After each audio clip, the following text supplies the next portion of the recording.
Good afternoon. Later today at 1:35 p.m. Hawaii time, Vice President Mike Pence, at the request of President Trump, will participate in an honorable carry ceremony at Joint Base Pearl Harbor. The leader of North Korea has followed through on his commitment to return the first set of remains of Americans to our homeland. These brave souls deserve nothing but our honor and respect. The families of these soldiers have been waiting for more than 60 years for their loved ones to come home. We hope that as remains are identified, families like those of Commander John C. McKeel can find peace. John was assigned to Navy Squadron 125 and was killed while leading a dive bombing mission into North Korea. John's nephew Doug, who lives in Minnesota, recently wrote the president a letter explaining how his uncle was a special person who grew up in the Great Depression and wanted to serve his country. Another letter from Mary in Pennsylvania tells the president of her uncle, Corporal Andrew Boyer, who has been missing in action in Korea since September of 1951. Mary has a picture of her uncle hanging in her living room as a reminder of his commitment and service to our country. Both of these men and their families represent thousands of proud, patriotic American families. The president is committed to them and will work to bring them the closure they deserve. On another matter, we have seen all of the alarming images of the wildfires causing severe damage out west. The White House and FEMA have been actively monitoring the wildfires to ensure that federal assistance is provided as quickly as possible. On Saturday, the president declared that an emergency exists for the California wildfires. As a result, FEMA has placed resources from 8 different federal departments and agencies to support the efforts of local firefighters and relief organizations. The president will continue to monitor this ongoing emergency and make sure the people of California receive the assistance they need to keep them safe and recover. Our prayers are with the firefighters who recently lost their lives battling these fires and their grieving families. Lastly, the president has been closely following the ongoing situation in Turkey involving Pastor Andrew Brunson. We've seen no evidence that Pastor Brunson has done anything wrong, and we believe he is a victim of unfair and unjust detention by the government of Turkey. At the president's direction, the Department of Treasury is sanctioning Turkey's Minister of Justice and Minister of Interior, both of whom played leading roles in the arrest and detention of Pastor Brunson. As a result, any property or interest in property of both ministers within U.S. jurisdiction is blocked, and U.S. persons are generally prohibited from engaging in transactions with them. For anything further, I would refer you to the Treasury Department on that front, and with that, I will take your questions. Zeke. Thank you, sir. First, just a quick note on behalf of the press corps. Last month, there were only 3 briefings with you, totaling under an hour. If at some point in the next month or two, obviously there's travel concerns, but if you can, we'd appreciate if you were able to give us some more time. There are a lot of issues we'd like to cover. One of those, first off, is the president's tweet this morning about the Russian president's direction to the Attorney General Jeff Sessions, asking him to end the Mueller probe right now. The president said a few weeks ago that he did, or a few months ago, sorry, that he was not going to intervene in the Department of Justice's handling of that investigation. Does that tweet this morning mark a change in posture by the president? It's not an order, it's the president's opinion, and it's ridiculous that all of the corruption and dishonesty that's gone on with the launching of the witch hunt, the president has watched this process play out, but he also wants to see it come to an end, as he stated many times, and we look forward to that happening. And on different topics here, you mentioned that the transfer of these remains from North Korea, the North Korean leader fulfilling his commitment to the president as agreed in Singapore. There's a report yesterday that North Korea is still assembling ICBMs, and as well as the Pentagon says that it's not yet possible to verify that the remains that have been transferred back are in fact human or American. How does that meet sort of the test of North Korea fulfilling its commitment that it agreed to in Singapore? I'm not going to comment on the first part of your question on any potential intelligence matter. In terms of the remains, we have the best of the best that have been working over the last several weeks on this process. We'll keep you updated on it, but we feel comfortable in the assessment that they've made up until this point. John. Sarah, on the next proposed tranche of tariffs against China, the figure initially for tariffs was 10%, but it's our understanding that the president now wants to take that up to 25%. What's the reason behind increasing it from 10 to 25, and in a tit for tat, if you want to call it trade war or something else, who has more bullets, China or the United States? The president firmly believes that the United States certainly does. We'll have an update later today, and there will be a call at 3:30 this afternoon to walk through the details of that update in regards to the question you asked about 10 to 25. Look, the bottom line is the president's going to continue to hold China responsible for their unfair trade practices. This has gone on for long enough, and he's going to do something about it. Does the president believe that? Back here, sorry, go ahead, I John. was just going to say, the president has made some headway with the EU in terms of lowering trade barriers, taking steps toward leveling the playing field. Does the president and his team believe that that is possible with China without taking some real punitive measures? Certainly, we'd like to see the playing field level. The president, as both he and I think about 15 members of his administration have said repeatedly, we'd like to see the unfair trade practices stop. But until that happens, the president's going to hold their feet to the fire. He's going to continue to put pressure on China, and he's not going to sit back and allow American industries and American workers to be taken advantage of. Dave. Sarah, churches around the country, synagogues, some evangelical leaders have been up in arms in the last few weeks about last year's tax cut law. They say there's a provision in there that's going to force them to pay a new 21% federal income tax on the benefits that they give to certain employees. Can you assure churches from the podium there that they're not going to have to pay a new tax? I'm not going to make a blanket generalization about every church in America, but certainly the goal of the tax cuts and reforms package was to provide the greatest amount of relief to the greatest number of Americans, and we feel that it's done that. And we feel that the other policies that the president has put forward when it comes to the economy have certainly moved the ball forward, made our economy infinitely stronger than it has been in decades, and I think you can see that by all of the numbers that have come out over the last year and a half. Sarah, Hunter? these are tax exempt groups. Sarah. These are traditionally tax exempt groups. What is the president prepared to do to make sure they keep their tax exempt status? Certainly something that we're looking into, but I don't have anything specific for you on that front. Hunter? Thank you, Sarah. Federal law says that, quote, any threatening letter or communication aimed at impeding a criminal investigation constitutes obstruction of justice. Rudy Giuliani issued a statement saying he doesn't think this morning's tweet is obstruction because the president said Sessions should stop the Mueller probe rather than ordering him to halt it. You just echoed that reasoning before. What I want to know is Rudy Giuliani the one giving the president legal advice on his tweets? And does that statement reflect the opinion of the president's legal team? Look, the president is not obstructing, he's fighting back. The president is stating his opinion, he's stating it clearly, and he's certainly expressing the frustration that he has with the level of corruption that we've seen from people like Jim Comey, Peter Strzok, Andrew McCabe. There's a reason that the president's angry, and frankly, most of America is angry as well, and there's no reason he shouldn't be able to voice that opinion. Margaret? Isn't he putting Sorry, pressure we're on going to them? keep going. Margaret, go ahead. Sorry, were you just, okay. Tesla plans to spend $5 billion to build a plant in China. They're saying it's not going to affect Tesla operations in the U.S., but I'm wondering whether the administration has any concerns about Tesla's plans. Certainly, we'd love to see all American companies investing here. I don't have anything specific on Tesla, but we would encourage all companies to build their plants in America, put their investments here, and certainly not engage and help bolster a country like China that has continued to be part of a very unfair process and very unfair trading practices. John? Thanks a lot, Sarah. There was a reaction to the president's tweets today from some of his allies on Capitol Hill.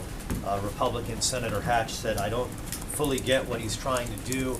And another Republican senator, Senator Thune, said the Mueller investigation needs to move forward. He said they ought to let them complete their work. Do you agree with that sentiment expressed by Senator Thune that this investigation by Mr. Mueller ought to be completed and not be sort of cut off at its knees? We certainly think it should be completed. We'd like it to be completed sooner rather than later. It's gone on for an extensive amount of time. They've still come up with nothing in regards to the president. We'd like to see it come to a close. We've said that a number of times. So sure, we actually agree on that front. Cecilia? If I may, Sorry, Sarah, I'm just because we're tight on time because the president's going to be speaking. Cecilia, go ahead. Sorry, John, just because we're tight on time, I'll try to get to as many people as possible. Cecilia, go ahead. Does the president that millions of people are voting illegally in this country? Is that the basis for this push for requiring voter IDs? Even if there are 10 people that are voting illegally, it shouldn't happen. The president wants to see the integrity of our election systems upheld, and that's the purpose of his comments. He wants to make sure that anybody that's voting is somebody that should be voting, and I think that's something that frankly should be celebrated, not discriminated. When was the last Major? time the president went to a grocery store? I'm not sure. I'm not sure why that matters either. Major, go ahead. Last night that you needed ID to buy He said groceries. you need ID. store. You go to the grocery store, I go to the grocery store. I've never had to show an I've ID been to a buy lot my lately, actually. grocery store. I've never had to show an ID when I go to buy groceries. Most Certainly, people don't. if you go to a grocery store and you buy beer and wine, you're certainly going to show your ID. I Is don't what think the that. president who doesn't drink meant? He's not saying every time he went in. He said when you go to the grocery store. I'm pretty sure that everybody in here who's been to a grocery store that's purchased beer or wine has probably had to show their ID. If they didn't, then that's probably a problem with the grocery store. Major, go ahead. Sarah, to follow up on John Decker's question, you want the investigation to end. You want it to end, I presume, also without any obstruction, meaning without any interference. Many have described the president's tweet this morning as blowing off steam. Is that a fair characterization? It's just an opinion he's throwing out there. It has nothing to do with his actual governmental control of or supervision of this investigation. Once again, as I said earlier, the president stating his opinion. It's not in order, but he's been, I think, crystal clear about how he feels about this investigation from the beginning. Sarah. Because you said a moment ago that the investigation itself is corrupt. The Mueller investigation. Then you mentioned Comey and McCabe and Strzok. They're not, Strzok certainly isn't anymore. He was for a time. The entire investigation is based off of a dirty, discredited dossier that was paid for by an opposing campaign and had a lot of corruption within the entity which was overseeing it, which was Peter Strzok, James Comey, Andrew McCabe. We've laid this out a number of times. I don't think that we have to go into it every single time we're in here. If it is corrupt, why doesn't the president just end it or use the powers he has Once to again, end the it? president's allowed If he this. believes that, why doesn't he follow through on it? Once again, the president has allowed this process to play out, but he thinks it's time for it to come to an end. Sarah, go ahead. Thank you, Sarah. I'm just wondering if you can clarify with this tweet from this morning. Is it the president's desire for first Sessions to unrecuse himself from the probe, and is it also his desire for the special counsel to be fired? I think I've clarified this about 10 times now. It's the president's opinion. I don't have anything further. Steve?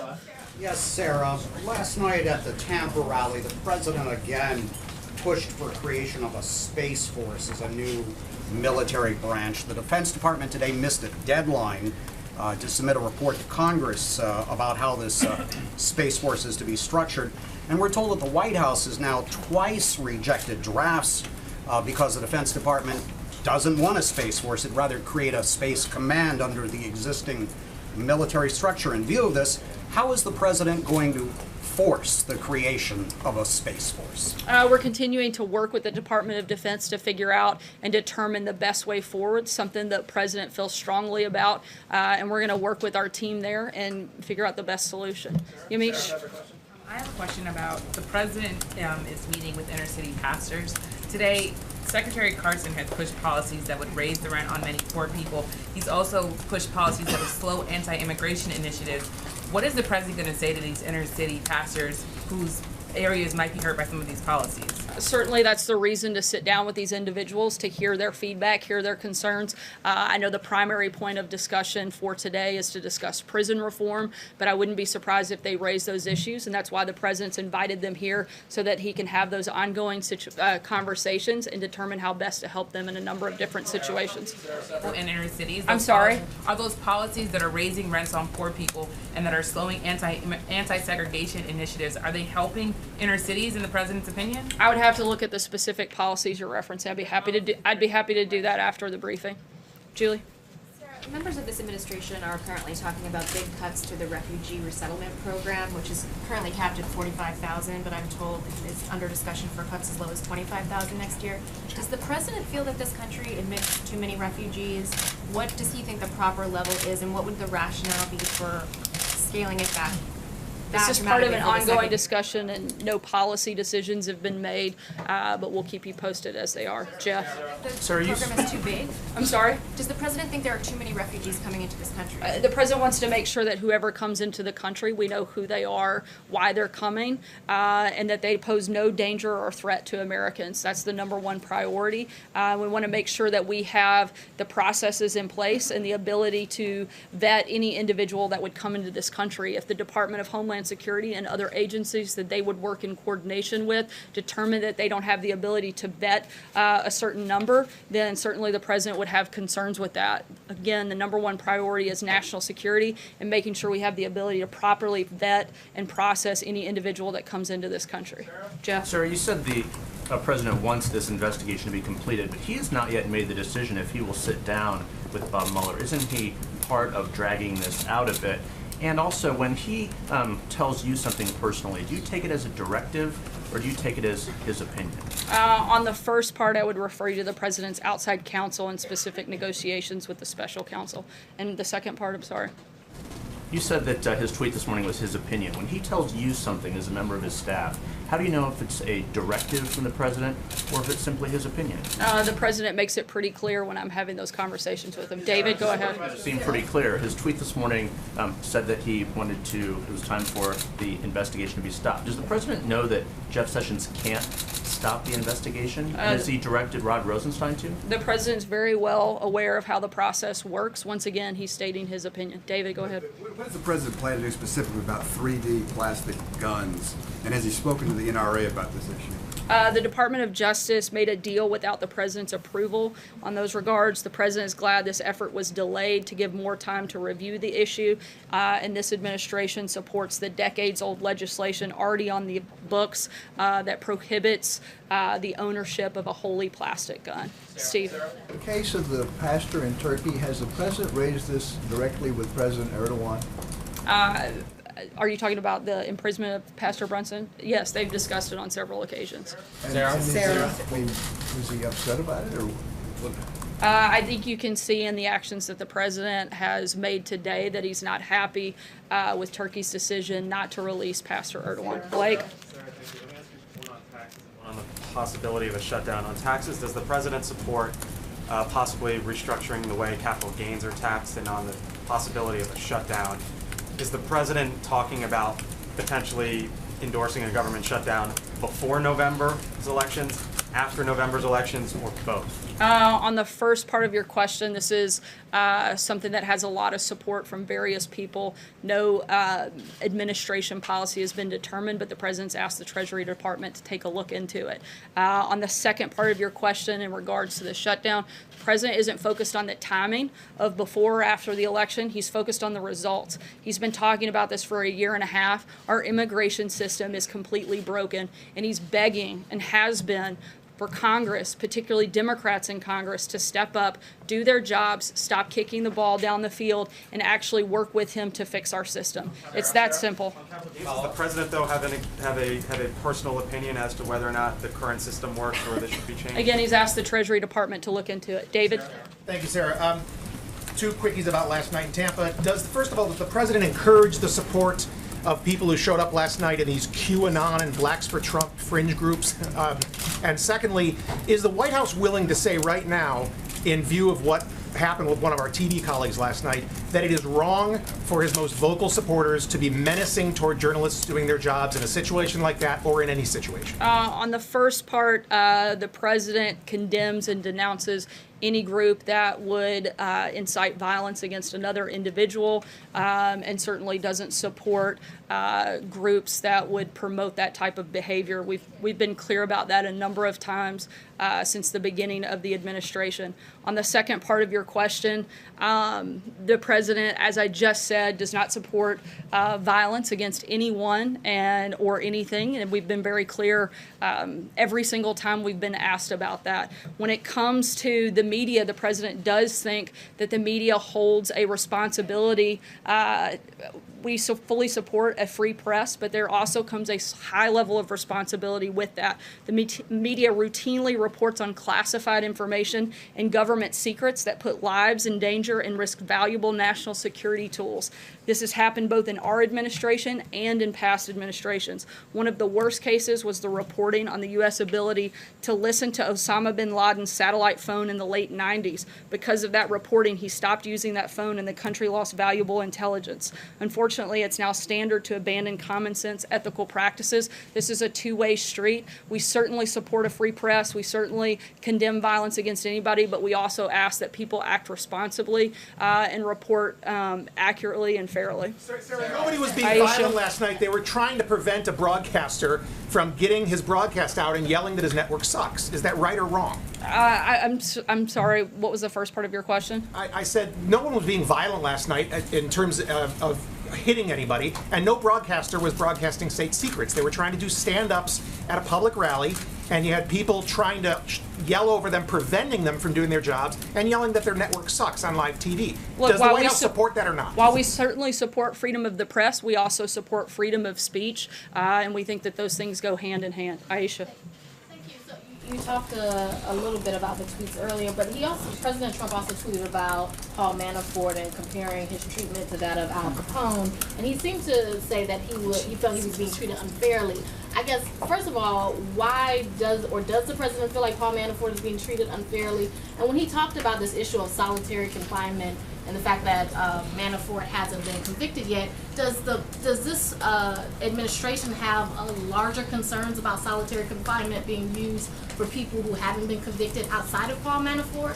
I'm not aware of a specific policy position that the administration holds on that front. Certainly the president's been clear he thinks Paul Manafort's been treated unfairly. Steve? I'll take it. I have Sarah on yet. Thank you. Two questions, please. One India, one Pakistan. Sarah, can you confirm if President have accepted the invitation from Prime Minister Narendra Modi to be the special guest on the India's Republic Day of India next year on January 26th? I know that the invitation has been extended, but I don't believe a final decision has been made. I do know that both Secretary Mattis and Secretary Pompeo will be traveling to India. I believe it's next month, and we'll begin the dialogue and the process and potential discussion for a presidential visit later in the year. Peter? Pakistan is concerned, there was a historic election, and Mr. Khan, he ran on a corruption election in Pakistan. He had very little to say good things about India, US and Israel, but still he is the Prime Minister of Pakistan today. How you are going to deal with him? The United US-Pakistan relations. Certainly, the United States and India have a deep and abiding strategic partnership, and we're going to continue to build on that partnership and advance cooperation. And I think you'll see that at the meeting that'll take place with Secretaries Pompeo and Mattis next month. Peter? I'll make them quick. Does the president believe that Paul Manafort is innocent of the charges he faces? I don't believe that that's the president's role to play. He believes he's being treated unfairly. Beyond that, I can't say. Let me ask you then to follow up on the views that the president expressed on Twitter today, saying that Attorney General Jeff Sessions should stop this rigged witch hunt right now. Has the president said that directly to Jeff Sessions at any point? I'm not aware. Again, the president stating his opinion. We got time for one last question. Has he said it at any point to Rod Rosenstein? Not that I'm aware of. Last question, Mike. Just to follow on that, so the president's opinion that Sessions should end the Mueller probe, but it's also his opinion that the Mueller probe should play itself out. The president believes that he's watched this process, frankly, play out. He'd like to see it come to a conclusion since it's been going on for the better part of a year and a half, and they've found no collusion between the president, as he said many, many times before. The president's got an event here starting in a couple minutes. Sure. The president, you've also said the president believes he can fire Mueller.